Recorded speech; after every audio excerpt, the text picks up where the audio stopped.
Hola, soy Iván Duque. Bienvenidos a Tres Respuestas, un espacio de discusión, diálogo y de propuestas. Un lugar donde invitamos a personajes cuyo pensamiento, opinión e influencia es escuchado y tiene repercusiones en Latinoamérica y en todo el mundo. Nuestro invitado de hoy es Axel Kaiser, economista, abogado, analista y uno de los pensadores políticos jóvenes más influyentes de América Latina. Se podría decir también que ha sido uno de los precursores del movimiento libertario moderno en América Latina. Ha producido más de 10 publicaciones, muchos bestsellers, y recientemente ha publicado El Economista Callejero, una obra donde llega al corazón de los jóvenes de América Latina y donde expresa ideas económicas con una claridad absolutamente diáfana. Axel, bienvenido a Tres Respuestas. Es un gusto tenerte acá. No, muchas gracias por la invitación, presidente. Es un honor estar aquí conversando con usted de temas tan relevantes para la región. Bueno, yo quiero empezar por un tema, y es que tus ideas han sido escuchadas en toda la región. Has defendido la libertad económica, has defendido el capitalismo con vigor, pero lo has hecho también mostrando que es a través de la empresa como se produce crecimiento, prosperidad, se genera empleo. Y yo quisiera provocar la primera respuesta, y es cómo podemos defender mucho mejor la libertad económica y la libre empresa en un contexto donde hay tanto ideologismo, tanto prejuicio que está siendo sembrado por sectores radicales que además claramente gobiernan muchos de nuestros países con demagogia. Si nosotros no hacemos una defensa de la empresa privada, de las ideas de la libertad económica, de mercado, que al final la libertad económica es la que tenemos los individuos de perseguir nuestros fines y nuestros sueños con aquello que hemos producido a partir de nuestro esfuerzo, sin que otros nos impidan hacerlo. Eso es lo que es la libertad económica, es parte de la libertad integral. Bueno, es indispensable anclarla en un discurso moral. No puede ser solamente hablar sobre el crecimiento del PIB y sobre estadísticas. Tiene que ser un discurso, una narrativa que apele al sentido de justicia de la ciudadanía y que es más justo que las personas tengan la posibilidad de pararse sobre sus propios pies, que el Estado tenga el rol de garantizar condiciones básicas, digamos, de oportunidades en el sentido de igualdad ante la ley, de que haya seguridad jurídica, pero que por lo demás la dignidad de los seres humanos pasa porque nos paremos sobre nuestros propios pies, porque de eso depende que tengamos una responsabilidad sobre nuestras vidas, de lo contrario otros se tienen que ser responsables de nuestras vidas. Y toda esa discusión se dio muy fuerte en Argentina en el caso de Javier Milei, por ejemplo, que él siempre insistió en la superioridad moral de las ideas de libertad, que inevitablemente están asociadas al sistema de economía de libre empresa. Entonces, es importante tener claro que el discurso no puede ser economicista solamente y pragmático, tiene que ser un discurso moral que es lo que motiva y mueve los sentimientos más profundos de la gente y también de las nuevas generaciones, especialmente los jóvenes, que ven en una causa justa, moral, ¿cierto? Una épica de la cual carece el argumento meramente técnico.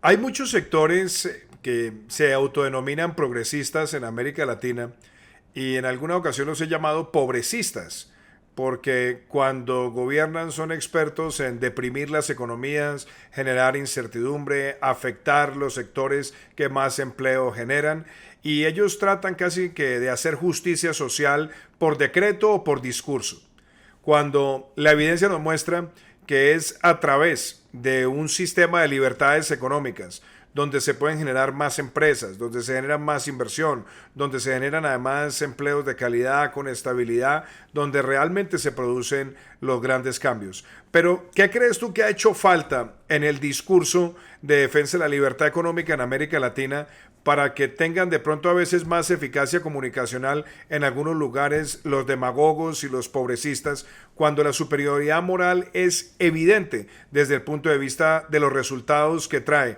un sistema de libertades económicas que detona inversión y crecimiento? Yo creo que hay dos elementos muy importantes y lo vivimos en Chile fuertemente en las últimas décadas, cómo avanzó este discurso que se disfraza de justicia social, pero en realidad es un incremento del tamaño del Estado, de manos de quienes controlan el poder para poner a sus amigos, ¿cierto? Y tener cada vez más dominio sobre la vida de los individuos.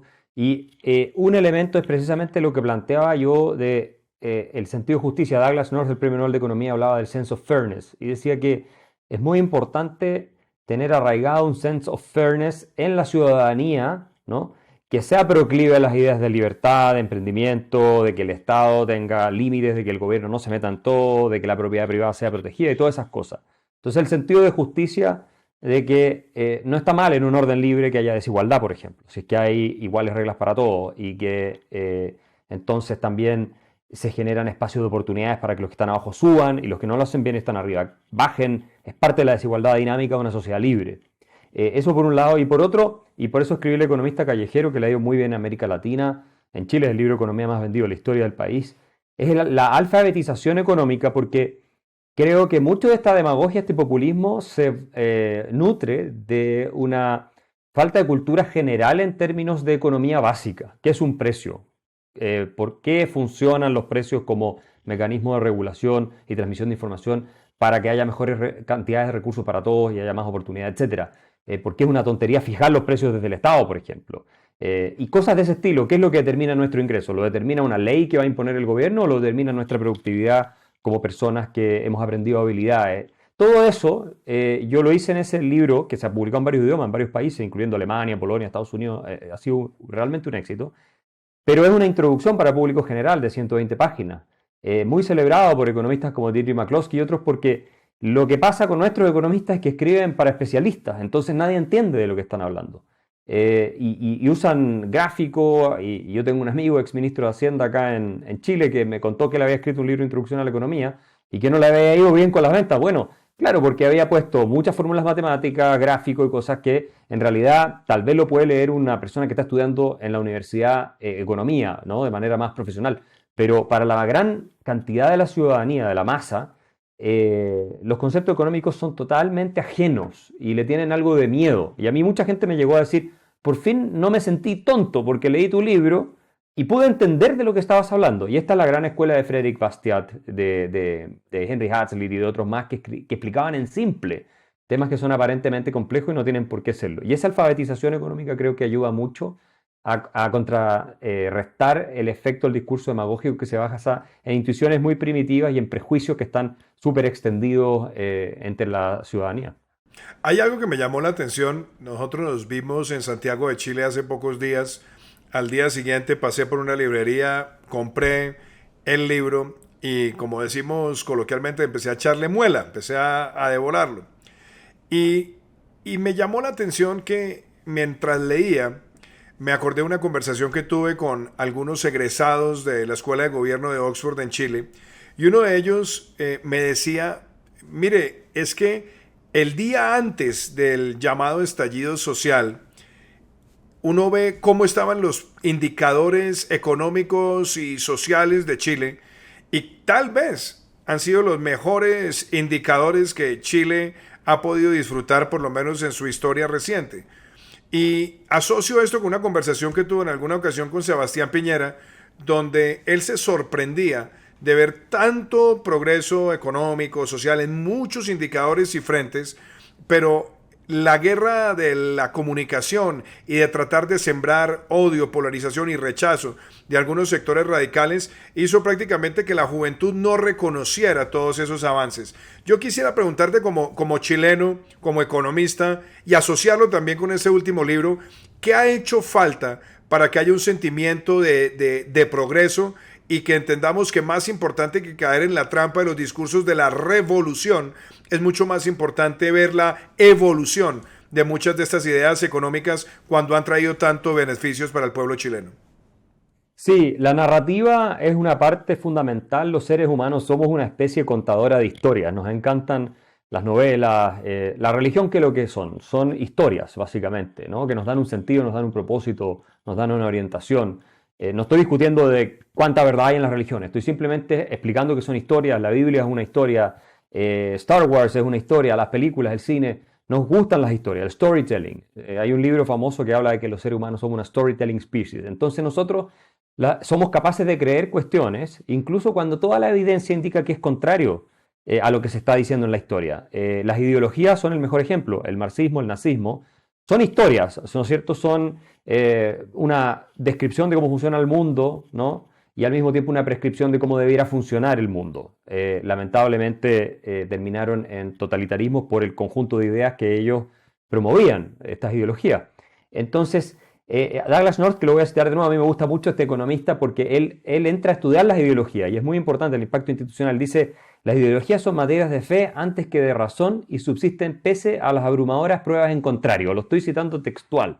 Entonces, los seres humanos, dado nuestra naturaleza emocional, nos importa mucho el sentido de lo justo, de lo bueno, de lo malo, etcétera. Claro, cuando a ti te repiten, y es lo que ocurrió en Chile, una historia durante 15 años, y lo ves en los medios de comunicación, por los intelectuales, las universidades, en todos lados, los artistas, de que este es el país más injusto y más desigual del planeta, de que acá solo los ricos se han beneficiado de la libertad económica, etcétera, etcétera, terminas eligiendo a Michelle Bachelet en su segundo gobierno, que lo que ella promete es, y lo plantean así, una retroexcavadora para deshacerse de este neoliberalismo, el famoso concepto que le encanta a la izquierda latinoamericana, ¿no? Deshacerse del neoliberalismo, que es deshacerse de la libertad económica, la libertad de los individuos, desarrollar su plan de vida, ¿no es cierto?, con sus recursos. Bueno, y ahí yo tengo una discrepancia con el diagnóstico que hicieron ellos, los economistas con los que habló el presidente, porque cuando uno ve el gobierno de Piñera, de Sebastián Piñera, su primer gobierno tuvo un crecimiento económico promedio de 5.3% del producto por año.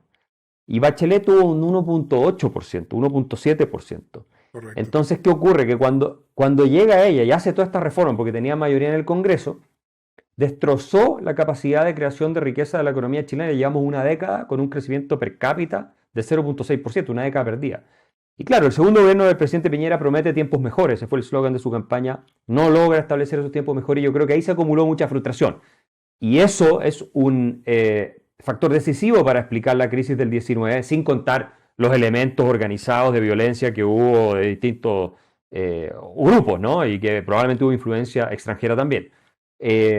Pero esa narrativa fue la que nos llevó a romper las instituciones que permitían el crecimiento económico. Yo creo que si el país crecía 4 o 5%, no habríamos tenido la crisis del 19. O sea, así que yo le atribuyo en gran medida al gobierno de Bachelet, por su reforma, y la retórica que se instaló antes, el desastre que tuvimos el año 2019.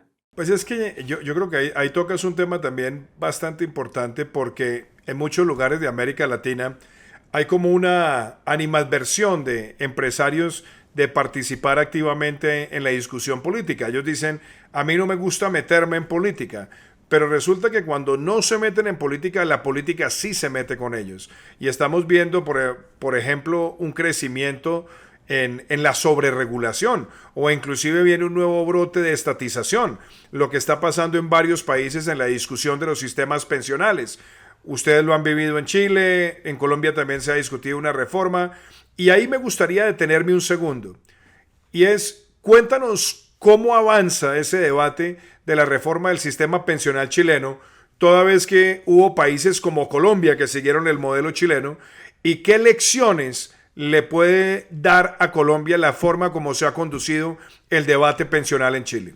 Ese es uno de mis temas favoritos, el del sistema de pensiones, porque la privatización la inventamos acá en Chile, ¿no? Con los Chicago Boys. José Piñera fue el principal arquitecto de la privatización del sistema de pensiones de Social Security. Después se exportó a distintos países, entre los cuales se encuentra Colombia. Y hace varios años, yo recuerdo como 10 años atrás, la asociación de directores de las distintas fondos de pensión en Chile me invitaron a darles una charla a ellos. Estaban todos en el Hotel Sheraton en Viña del Mar. Y yo les hago una presentación y les digo, miren, cuando uno lee lo que la izquierda está hablando en nuestro país, incluso sectores de centro izquierda, que uno habría esperado más de ellos, acá se está incubando un huracán, porque cuando las ideas empiezan a cambiar en contra de una determinada institución, y parten los intelectuales con esto, después lo toman los políticos y empieza a percolar hacia el resto de la sociedad, es cuando la institución se queda sin respaldo público. Y en ese momento es cuando hay un capital político para derrumbarla. Nosotros llegamos a tener casi 1 millón de personas marchando en contra de las AFPs en Chile, los fondos de pensiones privados. Y eso pasó varios años después que yo les advertí, hagan campaña comunicacional, explíquenle a la gente qué es lo que es un fondo de pensión. El 70% de los ciudadanos en Chile que portaba al fondo de pensión no tenía idea que los fondos eran de ellos. Tal vez en Colombia eso es distinto, habría que ver los datos. Entonces, ¿qué ocurrió? que la izquierda ganó esa batalla comunicacional y realmente estuvimos a punto de destrozar el sistema. Los miembros del gobierno de hoy, de Gabriel Boric, Camila Vallejo, entre otros, que es vocera del gobierno, presentaron un proyecto de ley para estatizar completamente el sistema cuando estaban en el Parlamento. Ahora, en parte lo que nos salvó fue un accidente histórico que fue la pandemia. ¿Por qué? Porque en la pandemia se permitió a la gente retirar, lo que técnicamente está muy mal, pero se le permitió a la gente retirar parte de sus fondos ahorrados, como no podían ir a trabajar y había cuarentena, y ahí la gente se dio cuenta, la plata la tengo en la cuenta. No es verdad lo que me están diciendo que se la están robando los dueños de la AFP o se la está llevando otro grupo económico o lo que sea. Y entonces la popularidad de las AFP se disparó en las encuestas. Y hoy es políticamente inviable plantear la estatización del sistema, aun cuando el gobierno que tenemos trata de pasar, acá decimos gato por liebre, e intentar normas y reformas al sistema para poder estatizarlas. O irlas gradualmente estatizando, volviendo a un sistema de reparto. Entonces yo diría que la principal lección para el caso colombiano es tener una defensa muy dura y muy activa. Nosotros lo hicimos acá en Chile, yo era uno de los principales voceros contra el movimiento de No Más AFP, explicando el sistema y hacerse cargo del tema comunicacional, invertir dinero. No le habría costado nada para las cifras que manejaban los fondos de pensiones, buenas campañas comunicacionales para explicarlo. Empezaron a hacer después cuando ya era más tarde. Ahora lo están haciendo de manera mucho más decidida, ¿no? Pero claro, el riesgo más grande pasó por ahora y si se aprobaba la nueva constitución, que rechazamos la primera, ahí se acababa el sistema completamente, o sea, ahí no había ninguna duda. Y eso fue una de las razones que la gente votó rechazo por la constitución. Así que eso lo logramos revertir. Hay un tema, Axel, a ver, yo creo que ahí hay dos cosas que tocas. Tocas narrativa, estamos hablando también de esos prejuicios ideológicos y la idea de venderle a la juventud durante muchos años la idea de que todo está mal, de que hay una frustración, de que hay una gran acumulación de capital, etcétera, etcétera. Pero inclusive cuando uno tiene conversaciones sobre América Latina, y es algo que a mí me ha llamado mucho la atención porque las he tenido en la Universidad de Oxford recientemente, los últimos 30 años en América Latina, si uno los toma prácticamente desde el comienzo de los 90 con el consenso de Washington hasta el año 2022 para hacer un corte, uno se da cuenta con que la región progresó muchísimo. Progresó en salud, progresó en educación, progresó en exportaciones, progresó en infraestructura, progresó en la provisión de agua, de saneamiento, en expectativa de vida, expansión de la clase media. Casi que son 30 años muy importantes en el desarrollo de América Latina. Pero coincidencialmente, en los últimos 15 años o 20 años, se ha incubado una idea y es que ese modelo es un modelo fracasado, improductivo, y resulta que quienes han adoptado la antítesis de esa promoción de la libertad económica en América Latina han sido los más grandes fracasos sociales y económicos. Uno lo ve en Venezuela, uno lo ve en Nicaragua, uno ve ahora recientemente cómo ya Bolivia empieza a sufrir las consecuencias de toda esa asfixia creada por ese modelo. Uno ve también los efectos que tuvo para el Ecuador el gobierno de Rafael Correa, por solamente mencionar algunos, o los Kirchner en Argentina. Entonces, la pregunta a Axel Kaiser, el pensador político, que también tiene una gran conexión con la juventud, es ¿cómo ganar esa batalla argumentativa? ¿Cómo fortalecemos la pedagogía para que no tengamos una juventud que pierde la capacidad de elegir libremente y en democracia? Es muy importante, presidente, tener ideas claras, transmitidas de manera simple, con mucho coraje. Creo que ese es un ingrediente esencial. No hay espacio a medias tintas cuando se trata de defender la libertad, los derechos individuales, la democracia. Hay que ser categórico y utilizando plataformas que hoy día son definitivas y decisivas con la gente joven, las redes sociales, YouTube, Instagram, TikTok, todas esas cosas son muy importantes. De hecho, el fenómeno libertario que estamos viendo ahora en América Latina y que CNN en español acaba de sacar un reportaje sobre esto, donde me entrevistan a mí y hablan del tema Milei, hablan de cómo se está dando en otros países de la región, es en buena medida un producto de las redes sociales, de que nosotros, los que estamos activamente en esta batalla, hemos logrado llegar a las nuevas generaciones teniendo esta presencia en redes sociales que se convierte en una escuela alternativa a lo que la mayoría de los estudiantes reciben en la universidad, que en general están capturadas por intelectuales de izquierda, o en las escuelas también. Y yo creo que esos tres ingredientes, coraje, claridad mental, claridad de ideas, simplicidad y uso de nuevas tecnologías, a lo cual yo le agregaría recursos. ¿Ah? Hay que decir que hay empresarios importantes de la región, como Salim Matar en Brasil, Nicolás Ibáñez y Dag von Appen en Chile, Ricardo Salinas en México, hay algunos otros ejemplos que realmente han puesto recursos para que haya instituciones, think tanks, centros de estudio intelectuales que pueden dedicarse a esto. Es un ejemplo, el caso personal. O sea, yo creo la Fundación para el Progreso junto con Nicolás Ibáñez y Dag von Appen y hoy día sale un artículo en Forbes que somos el think tank con más impacto en YouTube en toda América, incluyendo Estados Unidos, y, y uno de los con más impacto en las otras redes sociales. Y claro, eso explica que tengamos cientos de miles, si no millones, de seguidores ya de estas ideas en Chile y fuera de Chile. Así que yo diría que esos son los ingredientes y yo hago un llamado a la comunidad empresarial en ese sentido. También la colombiana, con quienes yo me he reunido años atrás, importantes empresarios de allá, y que los invitaba a ser parte activa de esta lucha cultural para cambiar la mentalidad de la gente y no dejar que una narrativa que es liberticida controle la agenda, porque de lo contrario tú pierdes el Pues país. es que hay algo que a mí me llama mucho la atención y es que muchas de los debates que están ocurriendo hoy en América Latina de alguna manera ya han pasado recientemente en Chile. Este caso de la reforma pensional es uno, pero también hay otro tema que ha sido bastante polémico en el caso de Colombia y tiene que ver con el sistema de salud, porque Chile también ha logrado consolidar desde los años 80 hasta hoy una especie de régimen mixto, donde haya sistemas de aseguramiento, donde también hay participación del Estado en algunos tipos de población, sobre todo para cubrir lo que se conocen como fallas de mercado, etcétera. Pero también en Chile hubo un movimiento muy grande para volver a estatizar el sector de la salud. Y me gustaría de pronto, Axel, que nos contaras cómo enfrentó Chile esa situación. Bueno, nosotros estamos ahora a un par de semanas de que quiebre el sistema de salud privado completo, porque lo que ha ocurrido es que así como desde la izquierda se quiso destruir el sistema de pensiones, todo lo que es visto como privado, y la ideología la conocen en Colombia también, es visto como algo maligno y que tiene que ser destrozado. Y por eso Michelle Bachelet en su segundo gobierno, por ejemplo, terminó con la educación particular subvencionada, al menos como la conocíamos. Bueno, entonces ahora, ¿qué pasa?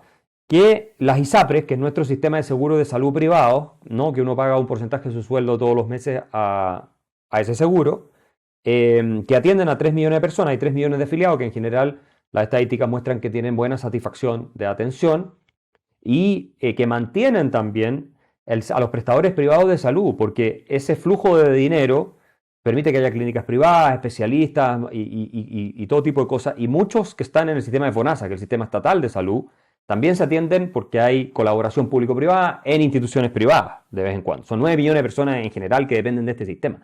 Bueno, pero como tenemos un gobierno de extrema izquierda, lo que quieren ellos es que quiebre el sistema. Entonces, ¿qué ocurre? Hay un fallo de la Corte Suprema de Justicia en Chile que es un poco técnico, pero obliga básicamente a las ISAPRES a devolver más de 1.000 millones de dólares que obviamente las aseguradoras no tienen. Y lo hace de manera bastante arbitraria porque el fallo que se hubiera aplicado a un caso en específico, la Corte Suprema extiende efectos generales, lo cual es completamente contrario al Estado de Derecho. Y eso tiene que ver con que tenemos especialmente un miembro, que es Sergio Muñoz, que es un activista de izquierda dura que está en la Corte Suprema. Y entonces él se pone a ser de legislador y estamos en la situación ahora en que la ley que se ha enviado al Congreso, la ley corta para resolver el problema de la ISAPRE, que no queden 3 millones de personas sin seguro salud y 9 millones, muchos de los cuales están en tratamiento en estas clínicas privadas o reciben atenciones, bueno, esa ley no se está aprobando. ¿Por qué? Porque el gobierno la está bloqueando, o sectores del gobierno en el Parlamento en realidad. Y si esto es así, en 2 semanas más o 3 semanas más, que es el plazo que hay para que se cumpla, que dio la Corte Suprema, podríamos tener que entran en insolvencia varias de estas aseguradoras y vamos a tener una catástrofe como nunca se ha visto en materia de salud en nuestro país porque van a morir muchas personas. Ya mueren 37.000 personas al año en Chile en listas de espera en el sistema estatal. Si a esto le sumamos que toda esta gente va a tener que ir 3 millones de personas al sistema estatal, que ya está colapsado, ¿no? Y otras tantas que están recibiendo tratamientos para el cáncer y otras que no van a poder seguir haciéndolo porque van a quebrar también los prestadores, clínicas privadas y otras, entonces podemos tener una apocalipsis que yo creo que el gobierno de Boric no sobreviviría. Eso es lo que a mí me parece curioso, que a pesar de que le puede costar al gobierno no terminar, ellos en su obsesión ideológica están dispuestos a enterrar el sistema de salud privado. Yo creo que en última instancia van a sacar alguna norma para frenarlo, pero... Y ahí, Axel, digámoslo, como se nos está acabando el tiempo, quiero hacer unas preguntas así corticas, pero tú coincides en que uno de los métodos que estamos viendo en América Latina, en muchos de los gobiernos pobrecistas, y lo digo además con la ironía que les encanta hablar de progresividad o de progreso, y en realidad lo que hay es una regresividad, pero muchos están llevando a que estos sectores donde hay participación privada se asfixien para detonar la crisis y después tratar de intervenirlos por la vía excepcional. Ahí te haría una pregunta. Y la otra es, ¿cómo estás viendo los retos que enfrenta Javier Milei, por ejemplo, en el caso de Argentina, donde obviamente tiene que seguir luchando contra la inflación, tiene que seguir generando saneamiento de las finanzas públicas, pero al mismo tiempo saber manejar la presión de las demandas sociales de su pueblo? Es muy cierto, presidente. O sea, yo creo que llegan con el propósito específico de liquidar por razones ideológicas y de control del poder sobre la vida de los ciudadanos, los sistemas de privado o la colaboración pública y privada, y lo hacen de manera soslayada, a veces indirecta, como es el caso de Chile y como creo que está pasando también en Colombia. No llegan y dicen voy a estatizarlo todo, sino que las ponen en una situación en que es imposible que sigan operando y después entonces justifican la intervención del Estado, el control del Estado sobre el sistema, ¿no? Que en teoría falló porque era abusivo o era malo, etcétera. Y así se lo venden a la población para hacerlo legítimo. Pero lo que buscan es exactamente lo mismo que si ellos quisieran ir y estatizarlo todo de frentón. Y eso no es nada nuevo en la historia de nuestra región. Ahora, en cuanto a Javier Milei, lo increíble de su caso es que a pesar de haber ajustado 13 puntos de 15 de déficit que tenía entre el Banco Central y el gobierno central del producto, la popularidad sigue por sobre un 50%, que la última encuesta que vi yo es 57%. Y yo creo que lo relevante es ese cambio de mentalidad y de ideas que se dio en Argentina, donde él todavía tiene un 70% casi de apoyo entre la gente joven, que es la misma que cuando votó le dio un 70%. O sea, él tiene un núcleo duro de apoyo entre la gente joven que tiene que ver con esta revolución liberal libertaria que se hizo. Ellos nunca más van a ser peronistas. Entonces ahí él tiene un gran capital político en la medida además en que no se mueva hacia el centro y no empiece a ceder. Ese núcleo que espera resoluciones radicales va a seguir operando. Y respecto a los números le están dando bien, o sea, se espera que ahora la inflación sea de un dígito en este mes que va a pasar ahora en abril, y eso le va a dar a él un éxito político que lo va todavía a fortalecer más a mi modo de ver. Y ahora vamos a ver qué pasa con la ley Ómnibus, que la están reenviando al Parlamento, a ver si hacen las reformas estructurales, pero tienen buenas posibilidades de que resulte por la negociación que tiene ahí, usted lo sabe mejor que yo, con los gobernadores a cambio de restituir este impuesto a las ganancias, que las provincias necesitan dinero, y eso fue un poco un golpe de suerte que le tocó a Milei, que lo derogaron antes, pero yo pienso que en última instancia él va a tener éxito, y esto va a tener un efecto sobre toda América Latina colosal, y me atrevería incluso a pronosticar, yo sé que es prematuro, puede pasar cualquier cosa, que no tiene pocas opciones de ser reelegido, tiene muchas opciones de ser reelegido y tener dos gobiernos. Porque yo creo que la economía va a despegar el próximo año en Argentina. Y una pregunta final, Axel. Chile. Chile tiene elecciones en el año 2025 y obviamente lo que pase en Chile tendrá efectos en lo que ocurra en Colombia en el 2026 y muy seguramente también en Brasil y muy seguramente en otros países que tendrán procesos electorales y que además hay un gran sentimiento, digámoslo, de rechazo a muchas de las medidas demagógicas. ¿Qué anticipas de las elecciones chilenas del 2025? ¿Cómo ves por lo menos el resultado final? Yo creo que viene un cambio de gobierno, yo daría 80-20, que viene un cambio de gobierno, 80% de probabilidad de que eso va a ser así. Me parece casi imposible concebir que la izquierda siga gobernando después de la catástrofe que ha sido este gobierno, y menos aún con voto obligatorio, que es lo que tenemos hoy, porque lo restablecimos en Chile. Y en este minuto la candidata que va con todas las de ganar en la pole position es Evelyn Matei, pero no sería raro que no termine siendo ella la persona elegida. Hay otras cartas como Rodolfo Carter, el alcalde, que está teniendo mucha llegada porque está tomando el tema de la seguridad, que para nosotros es crítico en estos tiempos, con mucha fuerza. Y es posible que surja otro candidato. También está mi hermano Johannes Kaiser, de candidato a la presidencia de la República, que está subiendo muy fuerte en las encuestas. Cada semana se sube un par de puntos, es impresionante. Así que todavía está abierto, yo diría, todo esto. Hay algunos que están cantando victoria ya al lado de Evelyn Matei. Yo no me atrevería a cantarla tan pronto, porque queda todavía bastante tiempo de aquí a fines del próximo año. Y lo que sí sé, con cierta certeza, nadie puede dar nada garantizado, esto es democracia, pero es que no va a salir reelegido un gobierno de izquierda. O sea, a menos que la oposición lo haga realmente muy mal. Pero ahí quiero hacer una pregunta, Axel, ya para finalizar, y es, a veces el fuego amigo termina siendo muy dañino, sobre todo en sectores que defienden la libertad económica, la democracia, y que además buscan abanderar la seguridad como valor democrático. ¿Cómo evitar ese fuego amigo? Y si me permites hacer una ñapita ahí de pregunta, ¿qué le dice el hermano menor al hermano mayor? A ver, el fuego amigo yo creo que tiene que evitarse por dos razones. Una, por razones de amistad cívica, que es básica, yo creo, de la decencia política en general, aunque sabemos que es difícil. Y por otro lado, porque no le conviene al país y ni le conviene a los partidos entrar en un fuego amigo demasiado intenso. Y las derechas de América Latina y también en Chile tienen una historia de mucho fuego amigo que termina beneficiando al adversario en perjuicio del bienestar de los ciudadanos. Entonces, yo espero que eso no ocurra, hasta ahora al menos, entre Evelyn Matei, Rodolfo Carter, Johannes Kaiser, que son los que se han anunciado como candidatos presidenciales posibles. En la derecha ha habido bastante civilidad y bastante conversación. Yo diría que no hay una guerra desatada. Lo que sí hay más a nivel de partido ahora para las elecciones municipales, las cuotas, las peleas por los cargos, quién va en qué comuna, todo eso, y que está mal porque le están dando también ventaja al adversario. Y yo simplemente a mi hermano le recomiendo seguir con calma su vocación y le digo que hay algo de destino en todo esto, así que si él termina siendo presidente de la República, que a esta altura no se ve como lo más probable, pero tampoco imposible, va a haber algo más allá de lo que todos podemos controlar que lo llevó a ese destino. Así que más que todo lo apoyo y le doy la confianza de que no está solo. Pues Axel, muchísimas gracias por acompañarnos en Tres Respuestas. Podríamos seguir conversando mucho más tiempo. Esperamos que vengas a Colombia pronto, sabes que estás invitado. Y a todos los que nos han acompañado hoy, gracias por estar con nosotros en Tres Respuestas con Iván Duque. Muchas gracias a todos.